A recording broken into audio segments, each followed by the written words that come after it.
మన కళ్ల ముందే ఒకరికి ఏదైనా అన్యాయం జరుగుతోంది. అప్పుడు మనమేం చేస్తాం? చూస్తూ ఉండిపోతామా? లేక సహాయం చేయడానికి ముందుకొస్తామా? ఈరోజు మనం కేవలం ప్రేక్షకులుగా మిగిలిపోకుండా ధైర్యంగా స్పందించే బాధ్యతగల పౌరులుగా ఎలా మారాలో తెలుసుకుందాం. ఎందుకంటే ఇది మనందరి బాధ్యత. ఈ ఒక్క సంఘటన వింటుంటుంటేనే మనసుకి చాలా కష్టంగా అనిపిస్తుంది కదూ. మన కళ్ల ముందే ఇంత జరుగుతున్నప్పుడు కూడా ఎవరూ ఎందుకు స్పందించలేదు? ఇది కేవలం రేపల్లెలో జరిగిన ఒక సంఘటన కాదు. మన చుట్టూ, మన నగరాల్లో, మన ఊళ్లలో ఎక్కడో ఒకచోట ఇలాంటివి జరుగుతూనే ఉన్నాయి. అవును, ఇదే అసలైన ప్రశ్న. మనం ఎందుకు సహాయం చేయడానికి ముందుకు వెళ్ళం? మనలో జాలి, దయ లాంటివి లేవనా? లేకపోతే మరేదైనా కారణముందా? ఒక్క క్షణం దీని గురించి ఆలోచిద్దాం. నిజానికి మనలో చాలామందికి సహాయం చెయ్యాలనే ఉంటుంది. కానీ ఆ సమయంలో ఎలా స్పందించాలి, ఏం చెయ్యాలి, ఎవర్ని అడగాలి, ఇలాంటి విషయాలు తెలియకపోవడం వల్లే చాలామంది వెనకడుగు వేస్తారు. అంటే ఇది మనలో ఉన్న లోపం కాదు, మనకి సరైన అవగాహన, మార్గదర్శకత్వం లేకపోవడమే అసలైన కారణం. అందుకే ఈరోజు మనం దాని గురించే తెలుసుకోబోతున్నాం. సరే, అయితే అసలు విషయంలోకి వెళ్దాం. మనల్ని సహాయం చేయకుండా ఆపే కొన్ని మానసిక అడ్డంకులు ఉంటాయి. అవేంటో మనం ఒకసారి అర్థం చేసుకుంటే వాటిని దాటడం చాలా సులభమవుతుంది. మనం ఎందుకు సహాయం చేయలేకపోతున్నాం అనడానికి ఇక్కడ 5 ముఖ్య కారణాలున్నాయి. మొదటిది, మనకెందుకులే, ఇంకెవరైనా చూసుకుంటారు అనే ఆలోచన. జనం ఎక్కువగా ఉన్నప్పుడు బాధ్యత పంచుకుపోయి చివరికి ఎవ్వరూ ముందుకురారు. ఇక రెండోది, చుట్టూ ఉన్నవాళ్లంతా ఏమీ పట్టనట్టు సైలెంట్గా ఉంటే బహుశా పెద్ద సమస్య కాదేమోలే అని మనం కూడా అనుకోవడం.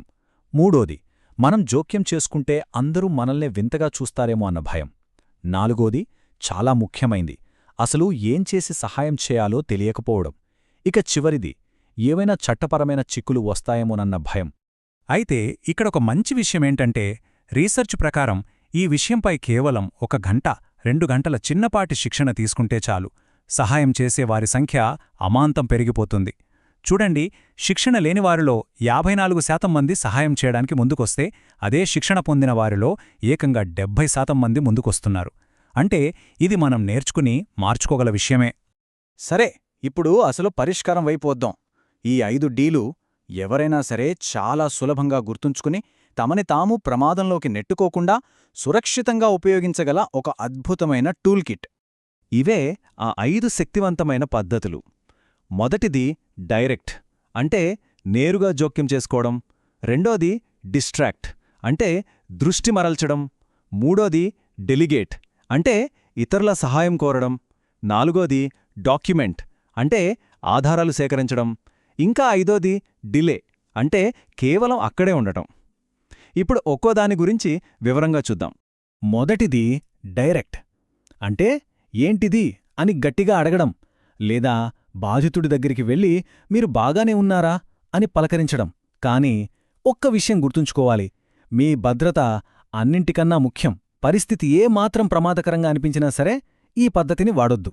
రెండోది డిస్ట్రాక్ట్, అంటే నేరుగా గొడవలోకి వెళ్లకుండా వాళ్ల దృష్టిని మరల్చడమన్నమాట. ఉదాహరణకు, వాళ్ల దగ్గరికి వెళ్ళి అడ్రస్ చెబుతారా అని అడగడం, లేదా కావాలనే ఏదో ఒక వస్తువుని కింద పడేయడం లాంటివి. ఈ చిన్న అంతరాయం ఆ గొడవని ఆపి బాధితుడికి అక్కడ్నుంచి బయటపడే సమయమిస్తుంది. మూడోది, ఇంకా చెప్పాలంటే అన్నింటికన్నా ముఖ్యమైనది డెలిగేట్, అంటే బాధ్యతను వేరొకరికి అప్పగించడం. మనం చేయాల్సిన అతి ముఖ్యమైన పని వెంటనే ఎలాంటి సంకోచం లేకుండా 112 నంబర్కి కాల్ చేయడం. ఈ ఒక్క కాల్ ఒక ప్రాణాన్ని కాపాడగలదు. దయచేసి దీన్ని ఎప్పటికీ మర్చిపోవద్దు. నాలుగోది డాక్యుమెంట్, అంటే ఆధారాలను సేకరించడం. సురక్షితమైన దూరం నుంచి ఫోన్లో వీడియో తీయడం లేదా ఫోటోలు తీయడం. కానీ కేవలం రికార్డ్ చేసి సోషల్ మీడియాలో పెట్టడం కాదు, వెంటనే 112కి కాల్ చేసి ఆ ఆధారాలను పోలీసులకు అందించాలి. అయితే ఇక్కడొక చాలా ముఖ్యమైన విషయమేంటంటే, లైంగిక వేధింపులకు సంబంధించిన ఘటనలను ఎప్పుడూ రికార్డ్ చేయకూడదు. అది బాధితుల గౌరవానికి భంగం కలిగిస్తుంది. ఇక చివరిది డిలే, అంటే కేవలం అక్కడే ఉండటం. మీరు ఏమీ మాట్లాడకపోయినా, ఏమీ చెయ్యకపోయినా జస్ట్ ఆ ప్రదేశంలో నిలబడి గమనిస్తున్నారని తెలిస్తే చాలు, దాడి చేసే వ్యక్తిలో ఒక రకమైన భయం మొదలవుతుంది. మీ ఉనికి కూడా ఒక శక్తివంతమైన ఆయుధమే. చాలామందికి వచ్చే ఒక పెద్ద భయమేంటంటే, మనం సహాయం చేస్తే ఆ తర్వాత పోలీసులు, కోర్టుల చుట్టూ తిరగాలేమో అని. ఆ భయాన్ని పోగొట్టడానికే మన దేశంలో ఒక చట్టం ఉంది. దాని గురించే ఇప్పుడు తెలుసుకుందాం. దాని పేరే గుడ్ సెమారిటన్ లా. ప్రస్తుతానికి ఈ చట్టం ముఖ్యంగా రోడ్డు ప్రమాదాల్లో గాయపడిన వారికి సహాయం చేసేవాళ్లకి పూర్తి రక్షణ కల్పిస్తుంది. అంటే మీరు సహాయం చేసిన తర్వాత మీ పేరు, వివరాలు ఇవ్వాల్సిన అవసరం లేదు. పోలీసులు మిమ్మల్ని బలవంతంగా సాక్షిగా ఉండమని అడగకూడదు. సో రోడ్డు ప్రమాదం జరిగినప్పుడు ఎలాంటి భయం లేకుండా సహాయం చెయ్యవచ్చు. మిగతా సందర్భాల్లో కూడా సహాయం చేసేవారికి రక్షణ కల్పించేలా చట్టాలను మార్చే ప్రయత్నాలు జరుగుతున్నాయి. సరే, ఇవన్నీ థియరీ. మరి నిజ జీవితంలో ఈ 5Dలు ఎలా పనిచేశాయి, సాధారణ మనుషుల్ని ఎలా హీరోలుగా మార్చాయో కొన్ని స్ఫూర్తిదాయకమైన కథల ద్వారా చూద్దాం. ఈ మొదటి కథ ఢిల్లీలో జరిగింది. భ్రమ్దత్ అనే ఒక ఈ-రిక్షా డ్రైవర్ ఒకరోజు తన రిక్షాల్లో 2 పిల్లలతో ప్రయాణిస్తున్న ఒక వ్యక్తిని చూసి అనుమానించాడు. అతను ఏ గొడవా పెట్టుకోలేదు. తెలివిగా ఆ పిల్లల దగ్గరికి వెళ్ళి ఒకే ఒక ప్రశ్న అడిగాడు, మీకు ఈ వ్యక్తి తెలుసా అని.